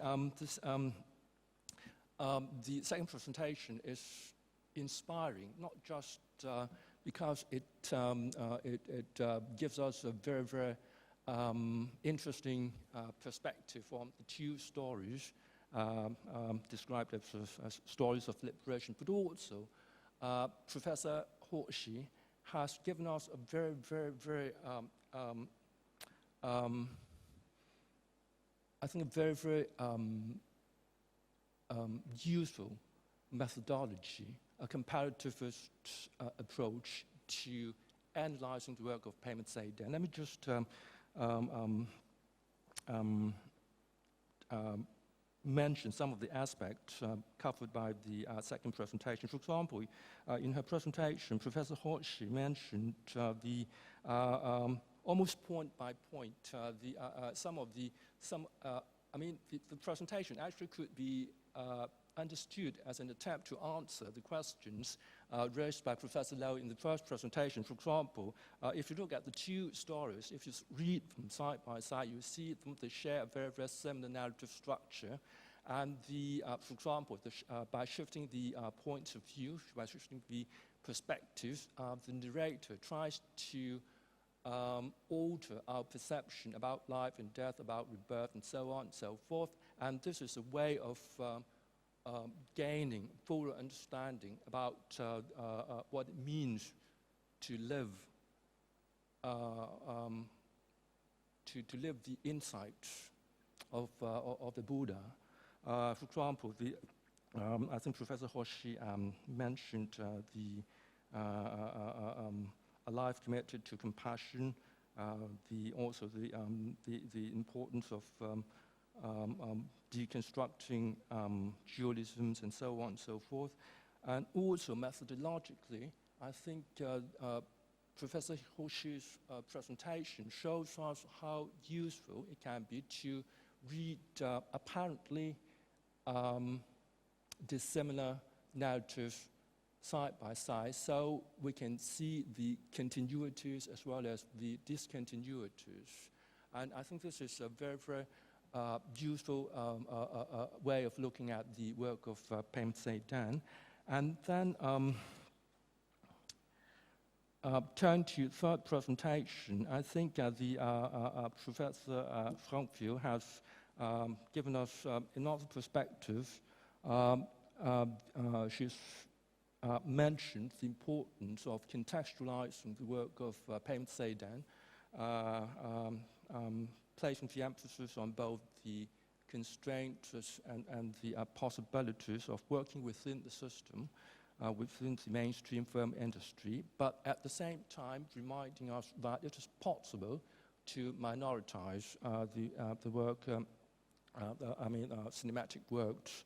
Specifically, I think the presentation points out very, very usefully that certain aspects associated with minor cinema, for example, multiplicity, heterogeneity, movement, instability, experimentation, imagination, and the need to imagine a future. So this future-oriented vision of cinema is inherent in minor cinema. And of course, the whole idea of cinema, minor literature, comes from Carré and Deleuze's work. For example, in his work about Kafka, so humans become animals, and imagining lines of flight, and so on and so forth. So, first presentation, in a way, can be understood as another attempt to answer the questions provoked by the first presentation. Now, let me just try and see if it's possible to create connections between these different presentations by providing yet another perspective. I teach translation here at the Baptist University. So as a student of translation, I'm intrigued by how these different thematic concerns and different theoretical perspectives can be linked up together, actually, by looking at the work of Pema Tseden as in terms of translation. Let me just give you some very, very general thought about this approach. Now, I think a very, very prominent feature of the work of Pema Tseden is that you've got lots of repetition with variation. For example, you can actually think of a short story, a film by Pema Tseden, as a series of translations in which images, ideas, names, characters, situations are transformed constantly but unpredictably, so that they acquire new layers of meaning every time they recur. And actually, I think it is possible to think of the body of work created by Pema Tseden as a coherent body with diverse but also interrelated elements. So, for example, you can think of Lao Go actually as a translation of Cao Yuan, and also the third presentation about search as you can actually see how, for example, this film can be understood as a translation of a legend into an opera, a Tibetan drama, and then a film, and all this is contextualized within this context of filmmaking. And very often you have the same lines spoken by different characters in different situations, so that the same character is manifested in many different situations. And in the process of translating these images, ideas, and characters and situations, a very important thing to note is that difference is built into the process, because without difference there can be no translation. I mean, absolute identity doesn't exist. Translation is by nature, by definition, a transformative act. And therefore, if you look at not just individual works, but also the whole body of works by Pema Tseden, you can actually how these continuities and discontinuities are built into each element of this body of work. So that's why you've got so many doubles, echoes, counterpoint in the world. The characters very often multiply through this differential repetition of names, situations, and experiences. And all this suggests the unfixity of self, diversity of perspectives. In this sense, we can think of each narrative as an attempt to pursue life questioning that refuses closure and dissolves dichotomies like tradition and modernity, sacred and mundane, so on and so forth. Pema Tseden has said in a published interview that he shares with the Chinese writer Xu Tiesheng a strong sense of pessimism about human solitude and the unattainability of ideals. But I think both his film and fiction seem to give us a more complex insight and a more compassionate view of the world, as you can see in the second presentation about the two stories of liberation. In Pema Tseden's work, very often you have, humans are flawed. I mean, they're not perfect, alcoholic, and so on and so forth. Then they are not hopeless, because there's always this possibility of transforming into something else. I mean, there's also, going back to the third presentation about minor cinema, it's always possible to become something else. There's inherent possibility. I think of the work of Pema Tseden as a series of attempts to locate latent possibilities in different situations. Because when we talk about translations, you have to adopt a comparativist perspective. I mean, no original, no translation. To think of a translation as a translation is really to go back to the origin of the source text. So you have to try to read them side by side together to identify the difference as well as the similarity. So to look at, for example, Lao Go as a translation of Cao Yuan is really to go back to Lao Go and look at the latent possibilities there. So, this is what fascinates me about the work of Pema Tseden. Now, I think this is, looking at the work of Pema Tseden from the perspective of translation, I think it would be interesting to compare Pema Tseden with another Tibetan writer, Gyasi Dawa. Now, Gyasi Dawa, if you look at Gyasi Dawa and Pema Tseden, especially his short stories, his fiction, you see they share a lot of common characteristics. So the use of fantasy. I think I read somewhere Pema Tseden is interested in Kafka, and so is, I think, Jasidawa. So the use of fantasy, the strategy of defamiliarization, the depiction of the marvelous real, and so on and so forth, all these elements are present in both Pema Tseden's fiction and Jasidawa, but more subdued in the case of Pema Tseden, especially in his films. And I think also the pace is much slower in Pema Tseden's fiction in particular. I think perhaps this is to do with this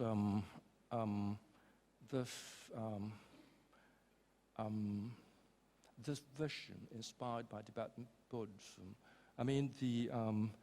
Whereas Jasidawa is interested in exploring the history and culture of Tibet by compressing narrative by condensing everything into a very short period of time, by using the setting metonymically to suggest the whole culture. I think Pema Tseden is more interested in how we can actually deconstruct the dualism between sacred and mundane, the marvelous and the ordinary, so that we will be able to live out, to act out the insights of Buddhism. So that's why the narrative pace, I think, is much slower. That's why we've got so many fragments, the cassette, and so on. So I think this was just some general thoughts about how we can usefully think of the work of Pema Tseden as a series of translations, so that we will be able to explore the themes and the different narrative strategies that have been mentioned by the three speakers. I think I'll just, these are just general. Thank you. Thank you. Thank you, Dr. Yau. I would like to invite the speakers back on stage. So Professor Lo, Professor Hoshi, and Dr. Frangville, please. So are there any questions from the audience?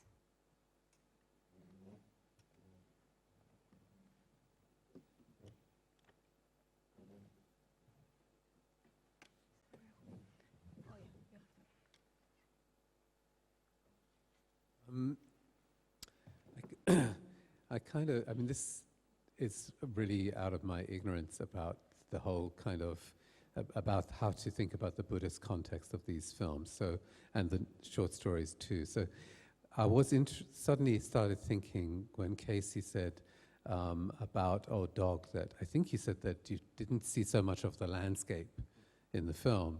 And I was actually very struck when I was watching the film by how important the landscape seemed to me, especially because of the way in which there are these scenes inside, apart from the scenes in the pasture lands, where there's a lot of landscape, but also in the town, when the sun, for example, he stands and looks past the building towards the mountains, and the shot holds there for, a couple of minutes at least, watching him looking at the landscape. So my kind of question, I suppose, that was in my mind about that was, in relation to the kinds of themes that you were talking about and the issues you were raising, does landscape fit in there at all? And I was also wondering, for Professor Hoshi, when we see the films, of course, because they are filmed in the space, inevitably we see the landscape. But I haven't read Pema's short stories and his novels, and I'm curious, is a lot of time given over in those to discussing landscape? I mean, is landscape described in them? Are they important? And again, do they play any relation to your themes? And for Vanessa, similarly, I was wondering, you know, you talked about many, many things in the search, but again, when I see the film, I keep seeing landscape. You know, it's seems to have such a central role in the film. We're constantly passing through it. I wonder, does it have any relation to your arguments about minor cinema, or it's something just completely different? I wondered.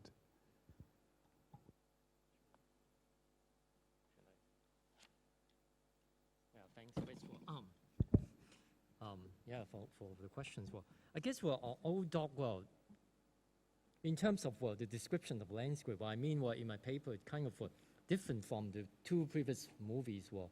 In the sense that, the landscape is no longer scenic or beautiful in a very conventional sense, right? The kind of quality of the film itself is, right at the beginning, it's a DV kind of thing. In a way, we're kind of very different from those images on the conventional film, right? So in that sense, I think I believe Pema has some sort of kind of intention to work on those spatial image, or what were the images were the representation about spaces. And in old dog, it's kind of dominated by the dumbbell kind of locations, right? It's either going from the town and then going back to the farm, the pasture, and then going back and forth. And the pasture, even when I guess unlike most movie about Tibet, even though when it comes to the natural scenery, so to speak, the pasture is no longer can invoke any sense, any aesthetic sense of beauty or something. It's kind of separated by fence. I remember one sequence the lambs the sheep raised by the shepherd, by the old father, were kind of later asked Pema was he just kind of accidentally capture that scene. One sheep tried to somehow kind of got separated from the whole herd of sheep and try to jump over to the fence to escape from the fence. Of course, you can read it allegorically, but somehow I guess when you build so many fences on the pasture, it didn't create a great sense of beauty. It kind of just suggests that it's just a land that raise livestock for living and things like that. So it's rather mundane and secular in contrast to his previous two films. So I think the landscape have a very different function. And of course, when the camera tried to kind of focus on the town, right? We know that town is not very much different from many other small towns throughout China, right? They're either under construction or a lot of kind of muddy streets, kind of somewhat run down, but actually it could be under construction as well. So it depends on how you look at that. So I guess it has a very special sense about space in that particular movie, The Old Dog. So I think in a way if we try to understand these three movies as a kind of trilogy, I guess there would be more coming up, but tentatively we try to understand as a trilogy. So at the end, this Old Dog somehow becomes a kind of conclusive remark of the previous two, particularly in the spatial portrayal of spatial imagination. Now we are leaving that beautified Tibet to come to the mundane and the changing Tibetan community and people somehow are kind of driven by these forces, external forces that have a lot of power to shape all these spaces they are kind of being driven into this kind of space.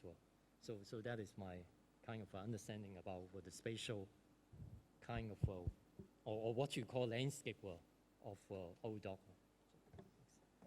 May I have a little feedback to the previous question about the landscape? Yeah, I'm glad that Dr. Lo has pointed to us about the townscape in Old Dog. Actually, when I look at that, when I first watched that movie, Old Dog, it was screened together with another documentary by Yu Dan, a German anthropologist, a Chinese anthropologist in Germany now. His documentary is called Embrace.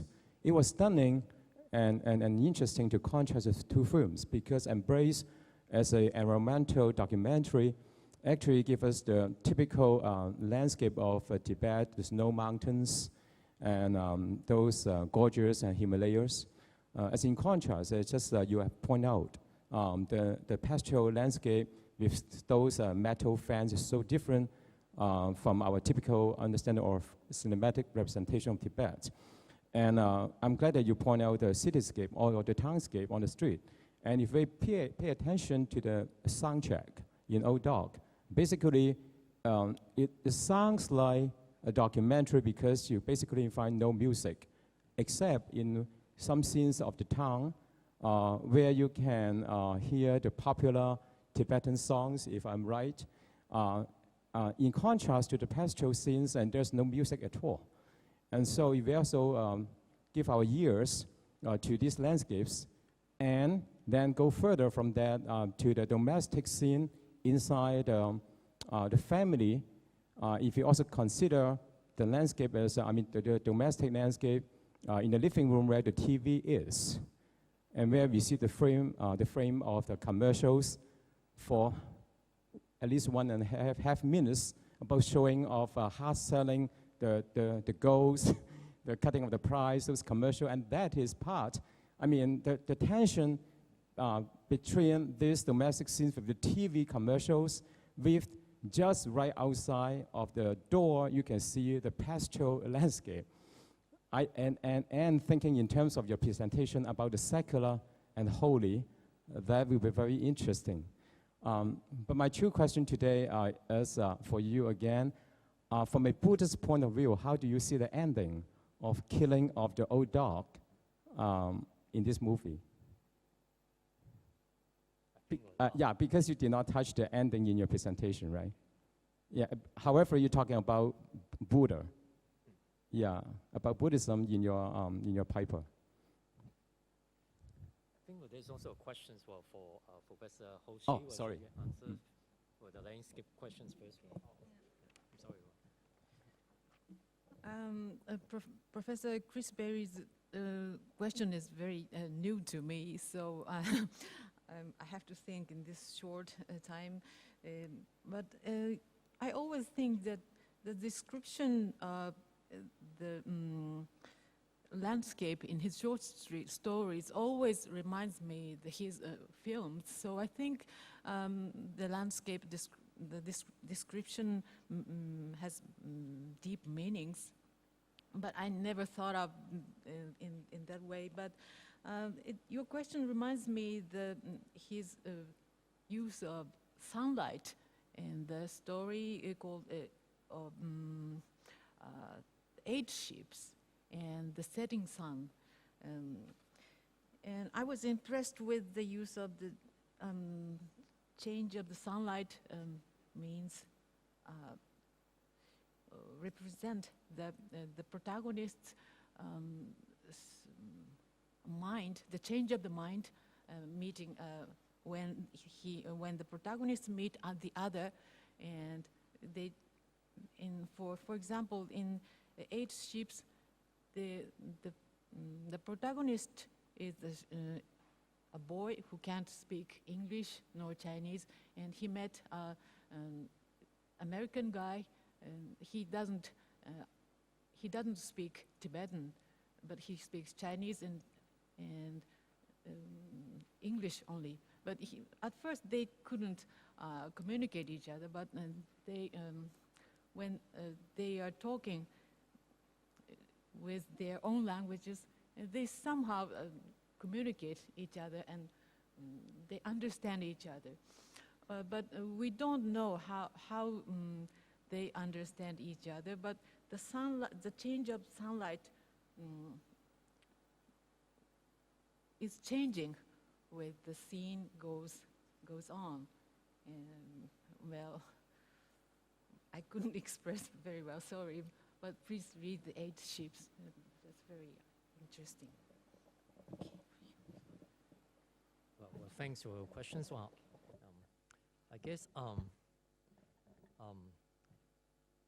Well, the ending, I know that was the ending of Old Dog, where as far as I learned it, well, kind of there's a huge controversy about the ending among critics.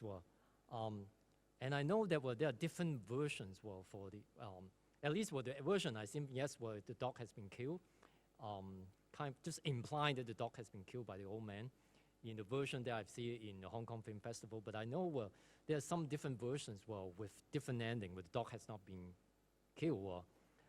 That's one thing. And the other thing we may need to ask Mr. Pema why there are so many different endings.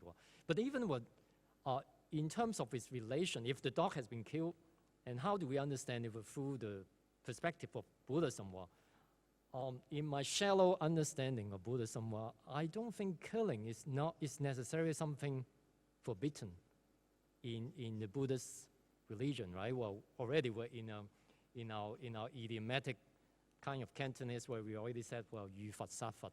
Well, you run into Buddha, you can kill the Buddha. Well, there are a kind of different implications for that. So, and death is by no means the end of living, right? I guess in Buddhism, so death is only part of this changing world. So that is kind of an immediate response to that, because I'm not a Buddha specialist, so I may not have a Buddhist answer for this kind of questions. But the reason why I kind of use Buddhism to look at Pema's movie, I remember some years ago, I kind of I talked to Mr. Pema over lunch, and I heard what he said. This is not a direct quotation, so I probably haven't even written it down. So it could be just my hallucination. So correct me if I quote you wrong.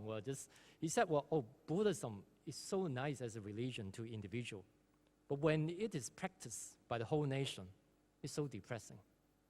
So this is not the exact wording. It's just my recreations of what I remember from what Mr. Pema has said. So I kind of try to use that kind of subtlety or delicacy about the role of Buddhism in Tibetan culture and society, to understand his movie. So that's why I kind of try to use the Buddhist filter to understand these three films. So I guess we may need your remarks about how you look at Buddhism. I think we can have one last question here, and then we will move to coffee break, which means we can still keep discussing during coffee time.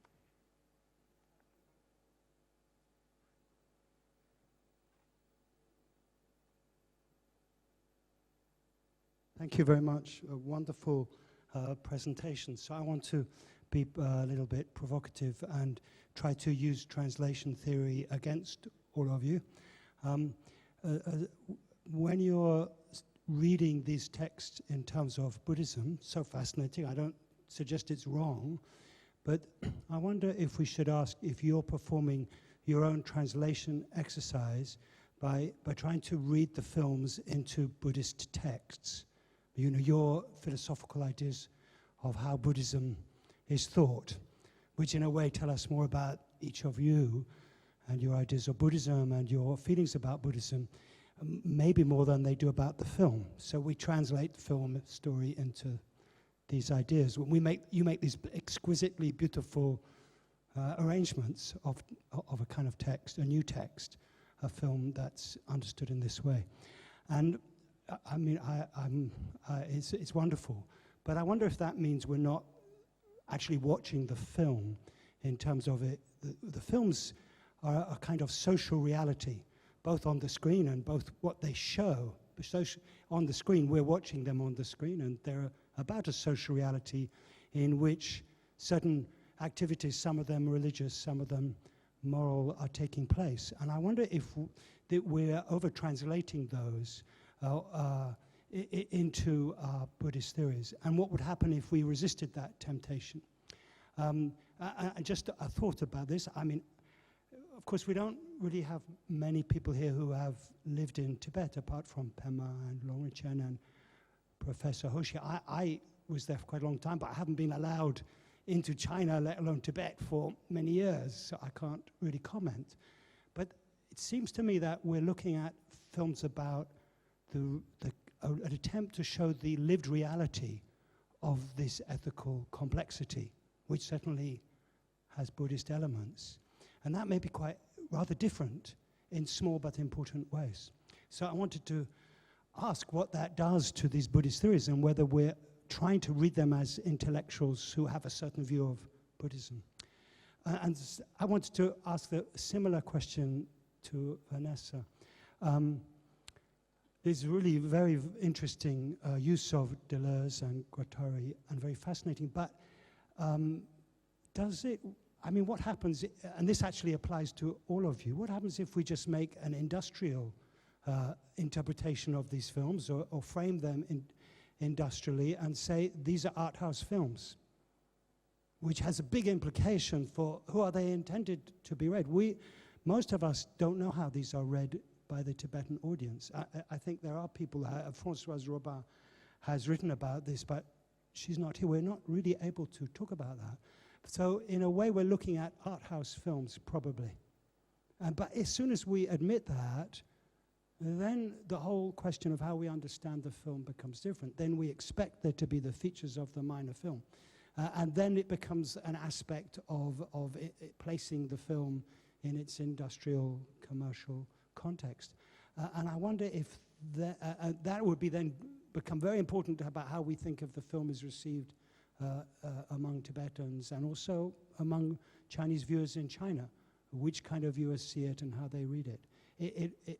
I want to hear what you think about what happens to the theory if we ask that question and put it up first, before we try to analyze it in terms of these more philosophical questions. Thank you.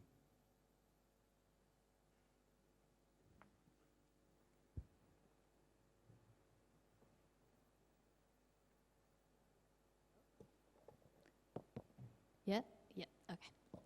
I'd probably take this opportunity to answer Professor Chris Berry's question first. I didn't have the chance to talk about the landscape question. I very much relate the landscape to the soundscape, so that's close to what I was hearing from someone on the floor. So to me, landscapes as well as soundscapes are the places where things are said or shown that are not explicitly told in the film, but that are shown to us. So, and this is in relation to the idea of minor, if you want, because minor cinema is not in direct opposition to whatever political statement, but it's still a political stance on things.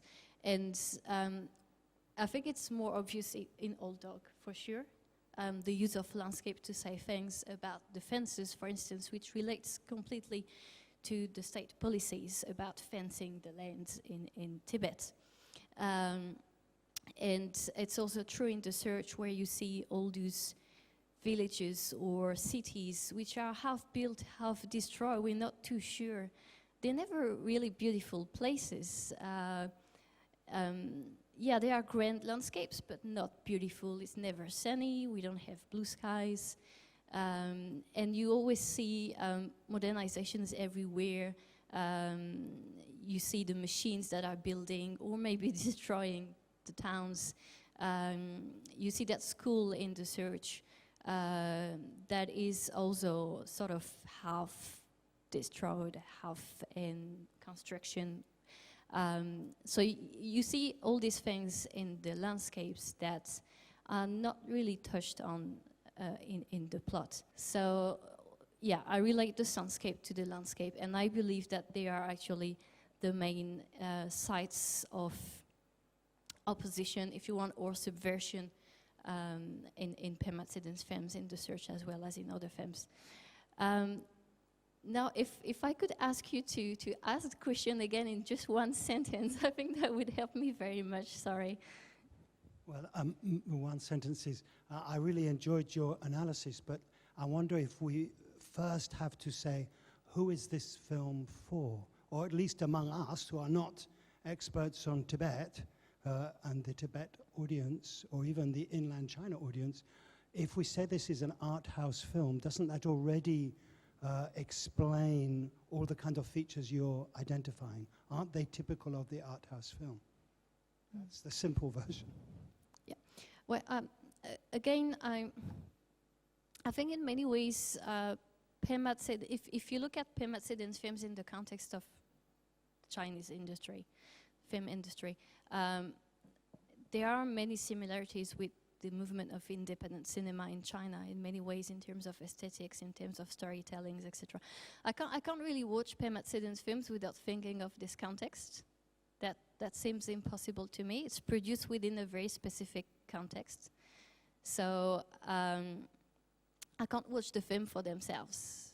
I'm watching the films for what they are in the context or where they are, the society in which they are produced. So I'm not too sure if that probably doesn't answer your questions, but yeah.